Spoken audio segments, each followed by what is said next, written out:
Thanks for downloading the InOurTime podcast. For more details about InOurTime and for our terms of use, please go to bbc.co.uk/Radio 4. I hope you enjoy the programme. Hello, the Renaissance was first given its role as a birthplace of modern man by the 19th century Swiss historian Jacob Burckhardt. At the start of his immensely influential Civilization of the Renaissance in Italy, he wrote, "In the Middle Ages, both sides of human consciousness, that which was turned within as that which was turned without, lay dreaming or half awake beneath a common veil. The veil was woven of faith, illusion, childish prepossession, through which the world and history were seen as clad in strange hues. In Italy, this veil first melted into air." But is the Renaissance really a cultural miracle? And is it fair to think of medieval thought as being obscured by a veil? Should we even call the period around the 15th century the Renaissance, when the very word implies that culture for 1,000 years was moribund? And is it all too exclusively European? With me to discuss the value and importance of a period that's often defined as the high point of European culture is Peter Burke, Professor of Cultural History at Cambridge University, Dr. Evelyn Welsh, Reader in the History of Art at Sussex University, and Professor Francis Ames Lewis, author of a new book, The Intellectual Life of the Early Renaissance Artist. Peter Burke, can you outline for us the traditional Burckhardt view of the Renaissance, which still holds sway in the popular idea of the Renaissance in modern culture? Yes, and then it would be the Renaissance miracle, to take up the word you've already used. So there's this extraordinary flourishing of talent, and more specifically, greater innovation than before. And that would link up with Burckhardt's idea that individualism was crucial in that passage you just quoted, that people in the Middle Ages identified themselves only as part of a collective, a guild or a city, whereas, according to Burckhardt and so many people following him, you have the rise of individualism afterwards, and people write autobiographies and they become more competitive with one another. So I think that, in a nutshell, would be the traditional view, with which in many ways I don't agree.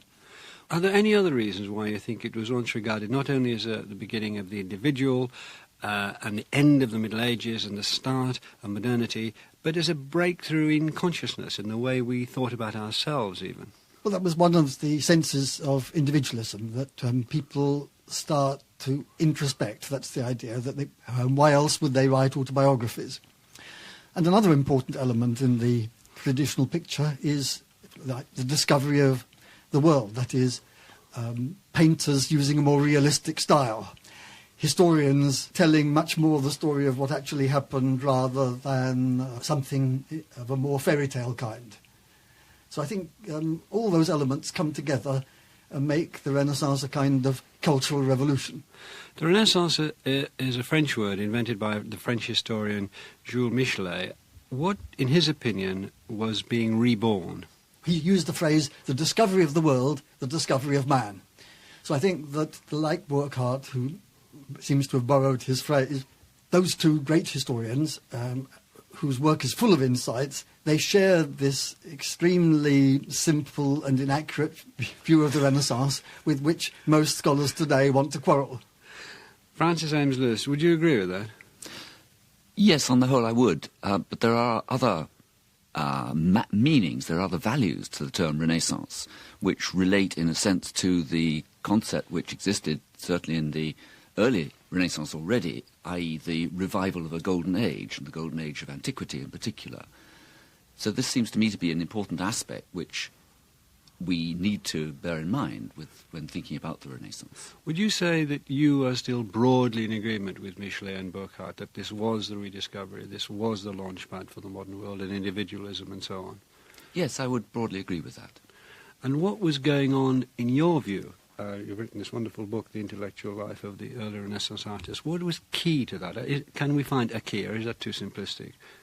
Well, the key was the extent to which the painter and the sculptor was being encouraged by humanists, particularly Leon Battista Alberti, to think of their production, their work, as being with status on the level of poetry or rhetoric, and looking back to antiquity, just in the way as the poets and the rhetoricians of the time did, to rediscover, to re-find the roots in Roman art and architecture of that could inform their work.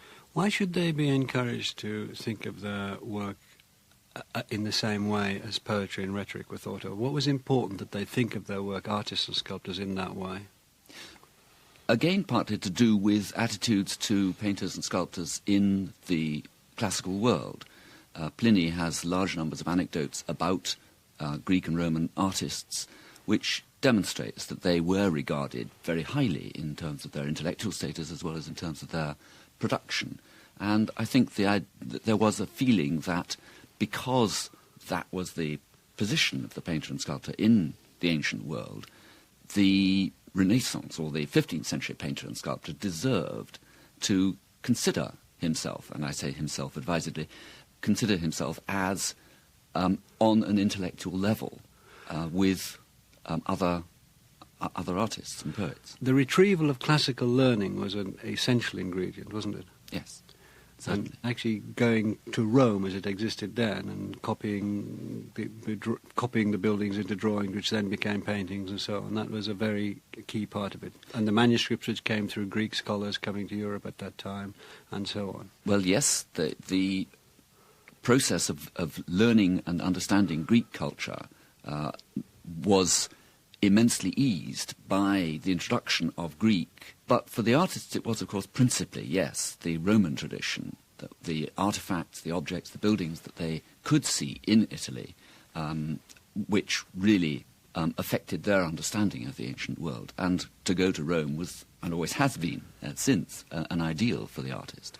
Evelyn Walsh, we've had the Burkhartian view outlined by Peter Burke, who's actually said that he finds a great deal to disagree with about it, which we'll come to, and reinforced by Francis. What's your view of this so-called rebirth, leap in consciousness, change in the mind of man, introduction of the individual? My view is there's a whole lot of hokum. The problem is the Renaissance is a label. It's a label we all use very simply because it takes a lot of time to say England between 1580 and 1630, Italy between 1300 and 1570. The Renaissance is a useful, compact definition, but it carries with it an enormous lot of intellectual baggage, and we've just been hearing some of that baggage that comes with it.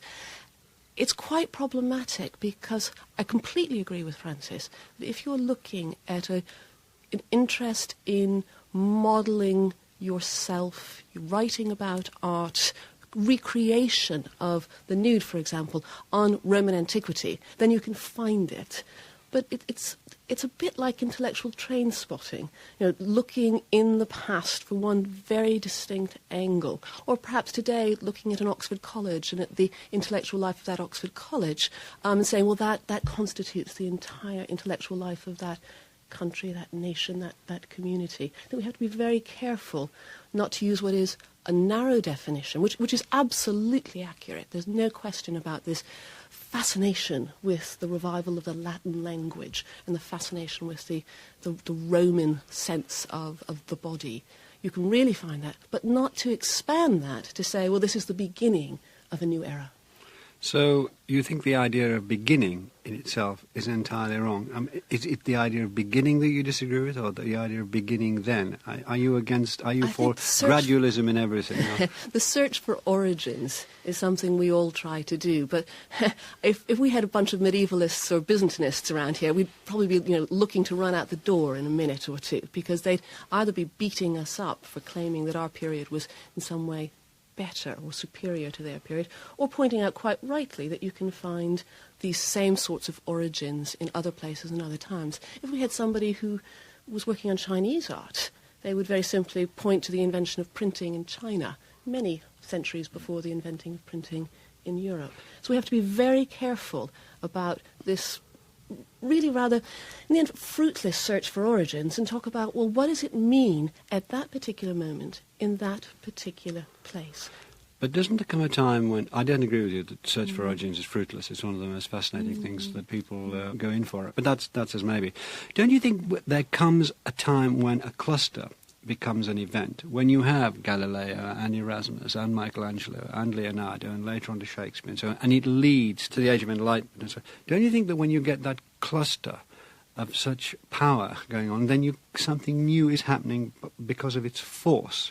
You don't get the same force going through Chinese culture after the invention of printing, do you?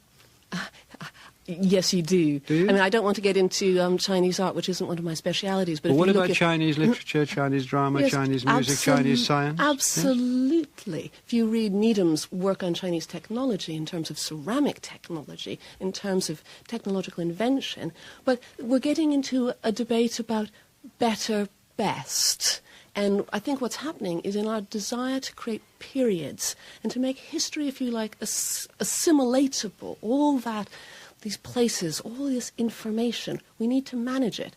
So if we want to get away from turning it into beginning, not so good, getting better, now we're at the high point, which is in fact how many historians from Plutarch onwards have worked, we have to look at ways of appreciating different places, different people, different times. You say I got it wrong about China. Fine, you know a lot more about China than I do. And you, Peter Burke, that's one of the points you make, that our idea of Renaissance ignores the fact that printing was invented not only in China, but in Korea. Now, Machiavelli was a great thinker, but there was a great thinker in 14th century North Africa.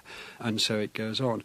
Are you saying that the whole thing is an overestimate of the European place in world culture, as well as whether we've got it wrong in itself? Peter Burke. If by the whole thing you mean the rhetoric of the Renaissance, as one commonly reads it in history books, absolutely.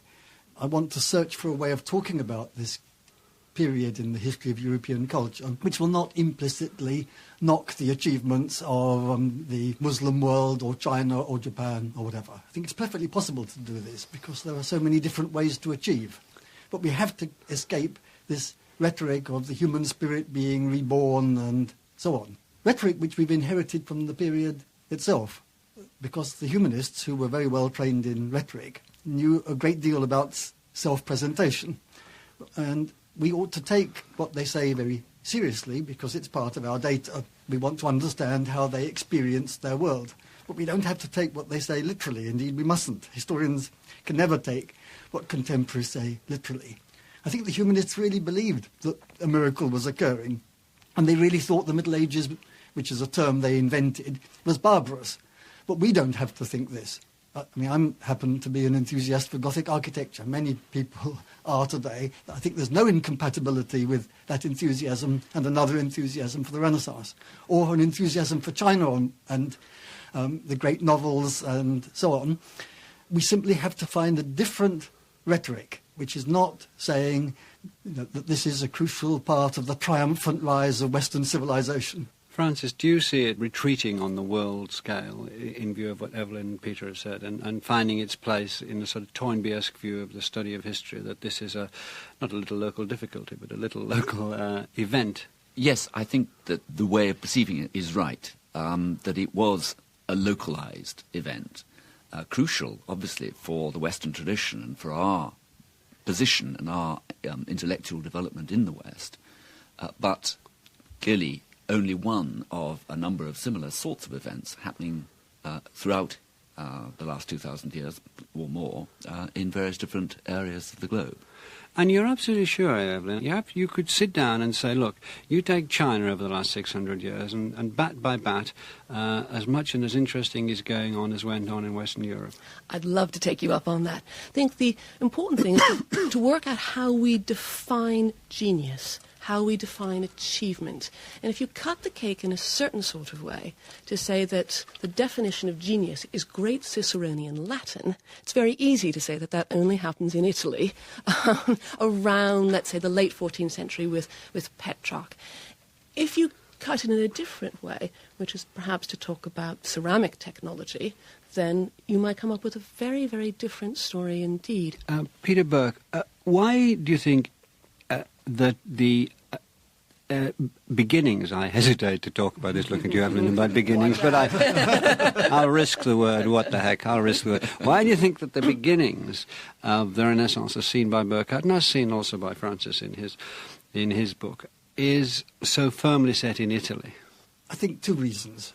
For one thing, if we define the Renaissance as the revival of interest in classical antiquity, it was a great help that so much in the way of the physical remains of classical antiquity were there in Italy.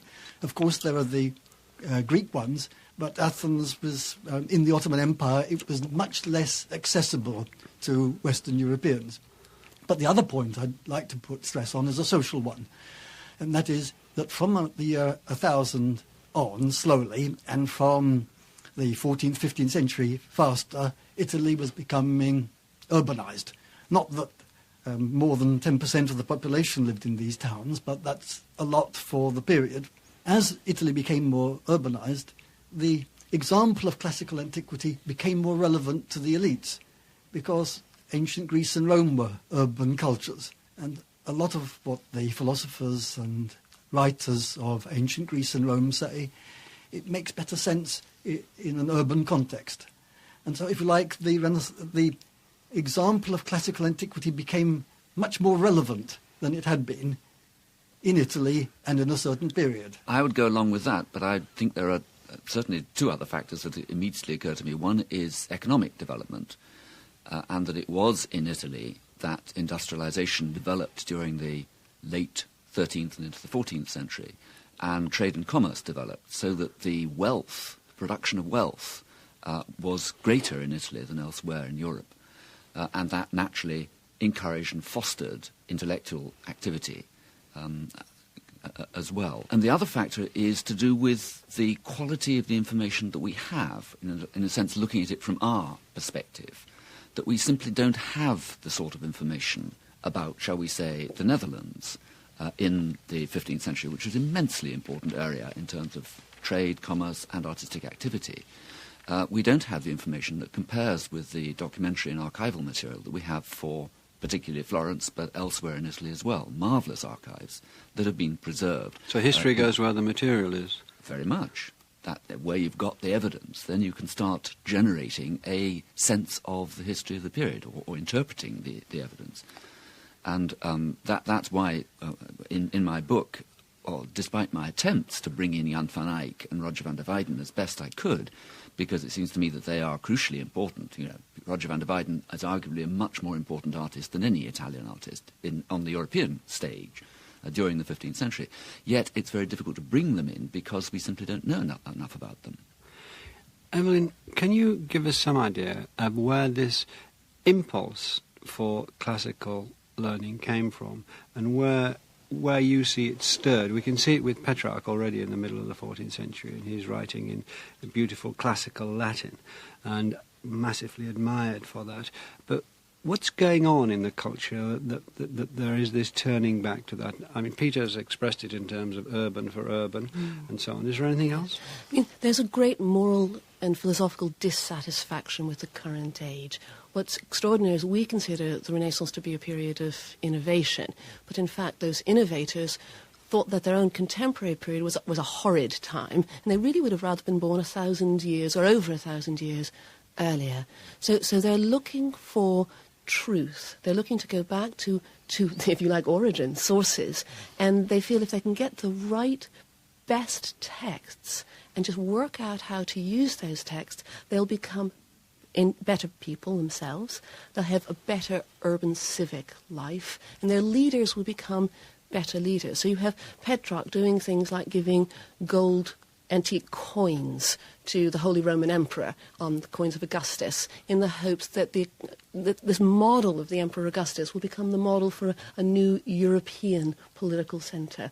So it's quite politicised, and it's not just about intellectual life, it's also about moral, social and civic life. And that is what's fascinating about Italy, is that this isn't just about things of the mind, this is about things of the community and of the world. Peter Burke, would you say they were copying these old forms, or they were doing something else with them as well? It was imitation, that's their own word. Like Brunelleschi's dome and that Imitation is a beautifully sort of thing. ambiguous word because there's plenty of scope for creativity.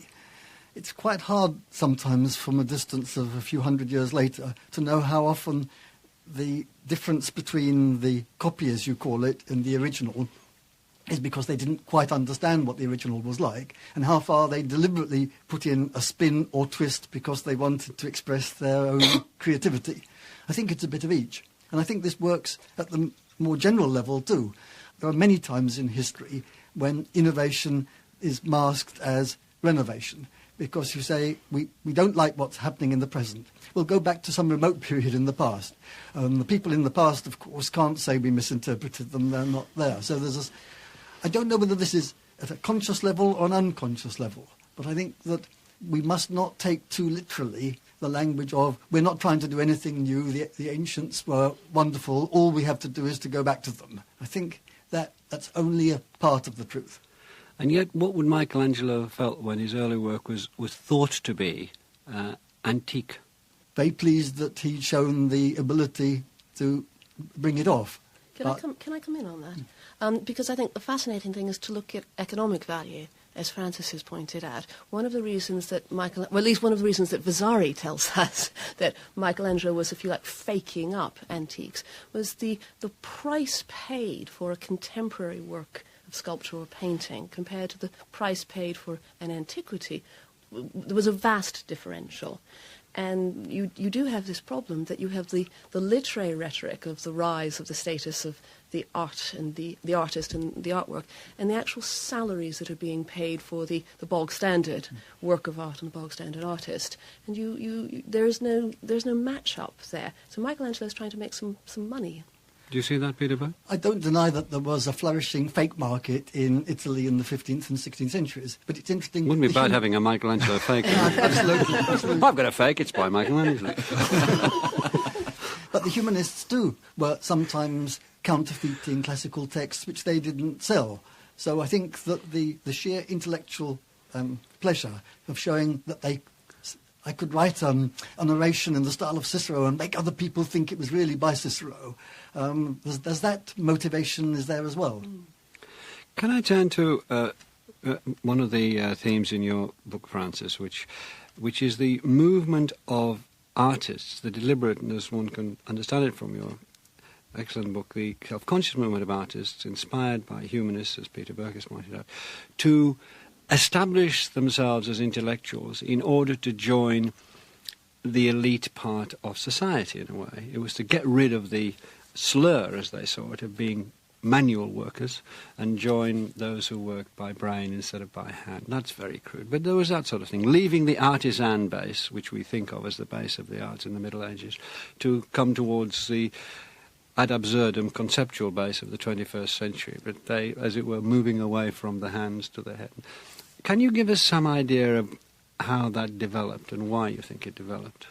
Well, I think it developed partly through the encouragement that artists received from humanists, and I think, again, particularly of Leon Battista Alberti, who is fundamentally important in showing the status, or demonstrating what the aspirations could be for a painter, for example, through his great Della Pittura. And I think that the combination between that sort of encouragement and, again, the sense of wishing to revive or reconstruct an ancient world, I think particularly of Mantegna in this case, and the way in which Mantegna was so fascinated, so intrigued by the challenge of classical art that he produced works like The Triumphs of Caesar at Hampton Court in the Queen's Collection, which is a representation, as faithfully as he possibly could, an archaeological reconstruction of an ancient procession. So it's this double aim, in a sense, of Alberti's encouragement to artists to aspire towards intellectual activity, and the artists themselves wishing to set themselves, as you were saying, on the level of other intellectuals to become courtiers, as Leonardo da Vinci or Raphael aspired to, and to some extent did, to move, yes, from the workshop, from the artisanal workshop, towards an artistic production which would set them on the level of the courtier. Do you think much was lost in that movement, which began then and then, but by stops and starts, began to accelerate as the centuries went on, from the artist leaving the artisan base? Artist in this sense being a painter. I can't see quite what might have been lost. Do you, Evelyn? Well, I don't think it actually happened, I'm afraid. Let's get down to the nitty-gritty. Raphael had one of the most efficient and effective workshops of the early 16th century. He was also a fantastic self-promoter. If you wanted spin doctors, you could get spin doctors like nothing on earth in early 16th century Rome, and Raphael had them lined up. At the same time, he had an extraordinarily effective team, production team working for him. It was more like putting out a television program, doing the Villa Farnesina, than a single individual working kind of isolated and on their own as a genius. So I don't think you get that loss of workshop. What you do is you get a different spin on it. You get the brand name. It's more like Versace or Gucci than it is Galileo, for example. And I think for the sciences, however, it might have been quite different, because there you do get the sense of, if you like, the individual often working in conflict with other kinds of ideas and ideologies. So we mustn't take the artistic model as the single model for thought and progress and genius in this period. But it's a useful one in the sense that one has the idea again. You will certainly correct me if I'm wrong. In the great medieval building of the great cathedrals and abbeys and so on, you had largely anonymous artisan masons building these extraordinary, wonderful structures. And in 1500, without name, in 1500 you have Dürer painting a self-portrait in which he portrays himself not only as an individual and a great artist, but also as divine. I mean, he's in the pose of Christ. Yes. I mean, I will correct you if you like. The same architects, the Giovanni Pisano, for example, the same sculptors who are working on the Cathedral of Siena, are also putting portraits of themselves or inscriptions around their pulpit baptistries saying things like, "I am the greatest sculptor who ever lived. I'm even better than my dad." So that if we define self-consciousness as showing off, you can certainly find that in earlier periods and earlier places. Is there a time when it emerges, though, Evelyn? Is there a time when... Well, a bit like sort of coming through up the water. Oh, God, it's awfully dark down here. Let me swim faster, swim faster. Exactly. Ha-ha, I've discovered... Precisely. No, I think that there are times when the language and the evidence changes. And one of the problems for historians, as Peter's been very sensitively pointing out, is how we use that evidence. If someone shouts, "I can see again, Eureka," are they actually blind before, or have they come up with a way of making us see again? Well, I'm going to now go at this because it's fascinating. Peter Berg, let's be bluntly then, would you consider Leonardo da Vinci to be a Renaissance man, the sort of artist, man, intellectual, who had not been able to exist in that way before? If Evelyn can stand to one side for 1 second, you can take the field here. He's the most extraordinary example of a type which one can find before. I mean, I think the idea of the universal man was a label which Jakob Burckhardt pinned on the Renaissance, and I think that's got something to do with the fact that in Burckhardt's time, the middle of the 19th century, intellectual and cultural fragmentation was taking place, and so there's this nostalgia for a time when people could have marvellous achievements in all sorts of fields. In fact, I think there were many centuries of non-specialisation, and there were all sorts of medieval figures who make contributions in very diverse fields. Leonardo was a particularly spectacular example, and coming at the moment that he did, lent himself to be mythologized maybe more than the others. But he certainly was not the first universal man. Can you give us an example of a previous example? Well, somebody like Roger Bacon. So that takes us back to the 13th century. Can you, for those who don't know the achievements of Roger Bacon, could you whip through them? I suppose he would call him a philosopher, but a philosopher who was interested in nature, who is beginning to conduct experiments, which were not an invention of the scientific revolution of the 17th century, though people did far more of them by then. In fact, it would have been normal for a medieval philosopher to be interested in almost the whole range of intellectual subjects and maybe some crafts as well. Francis, given the weight of patronage of the church in the arts, particularly obviously painting and of a monumental building, do you think that the Renaissance can be seen to have had a dramatic effect there? Well, I declare there are major works commissioned by the popes. I think it's the private individuals, like the Medici, for example, who were the prominent patrons, or the princes in the courts, Lodovico Gonzaga of Mantua. It's these people who are really forwarding the economic virtues of patronage, the sense of magnificence in commissioning works. And though obviously there are exceptions to that, in the earlier stage of the Renaissance, in the early 15th century, it was much more the individual princes and merchants. A large amount of church furnishing in parish churches right through England, for example, would have been commissioned by or ordered by individuals rather than by the church as a sort of broad concept. Evelyn?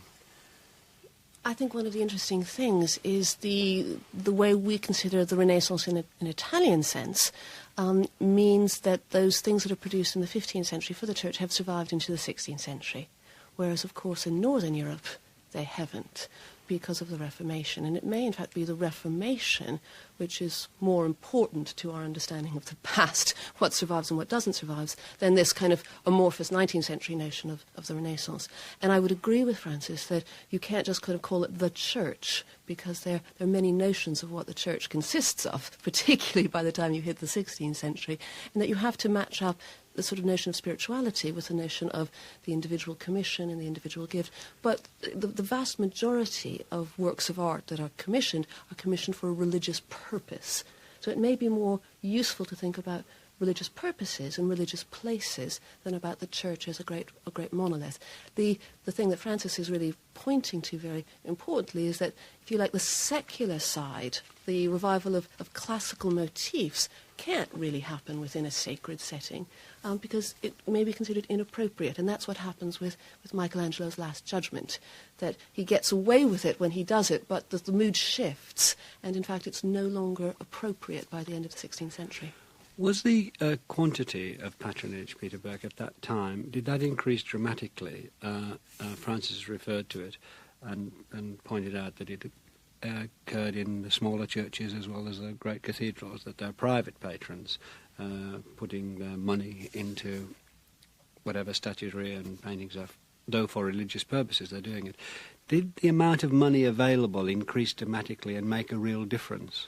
I think the amount of money available increased in Italy in the early 14th century, but then decreased. I don't think there's a neat correlation between the economic trends and the cultural ones. Indeed, some people have thought that it's hard times rather than good times economically, which coincide with cultural manifestations. But I'm a bit worried about looking at all this in a patron-led way. I mean, I would agree with Francis that the Marquis and indeed the Marchioness of Mantua, Isabella d'Este, were extremely perceptive, and she was a very demanding patron. But the artists didn't come from Mantua. You need another kind of place, like Florence, a big craft industrial city, because most artists were the sons of artisans.